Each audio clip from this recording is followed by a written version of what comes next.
Good afternoon, this is Jeff with Sewer Tech Northwest. We are at 28545 Southeast Church Road here in Gresham. Down in the crawl space, I try to describe everything as if you're standing in the street facing the front of the house. So right now we are up against the left side foundation wall, going into the backflow valve. I've just popped the lid off and taken the flapper out of it just to have an easier jaunt into here. Zeroed out and off we go here. Alright, so you've certainly got a layer of some pine needles right there immediately upon entrance into the pipe.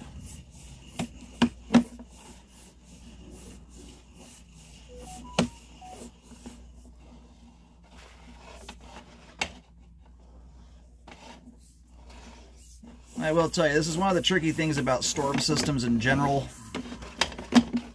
They are often significantly more gunked up than a sewer line is ever going to be, just because of what goes down them.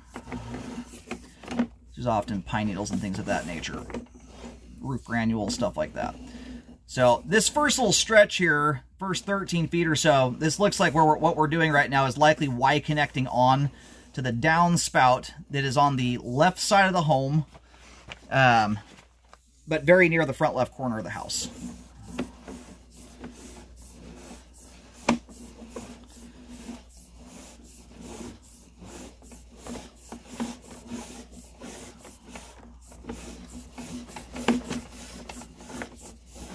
A little bit of standing water. I've cambered quite a few storm systems over my 15 years of doing this.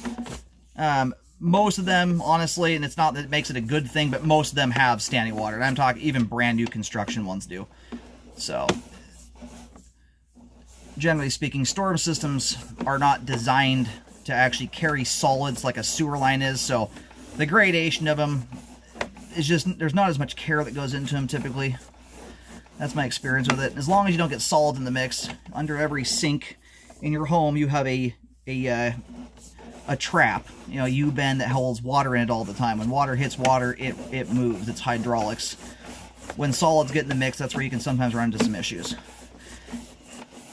Now, we're certainly getting some more standing water as we're getting out to this area here.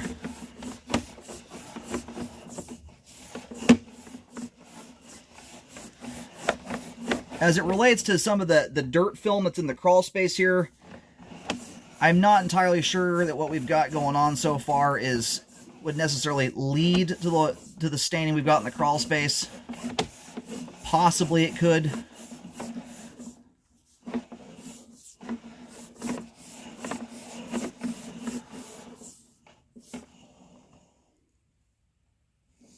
But the one thing that can happen, although immediately in front of the flapper here, the one thing I'm not seeing, what you will generally speaking see, on the back side of the one-way flapper, if that flapper is having a hard time opening, for instance, usually you have more gunk immediately on the other side of the flapper that prevents it from opening.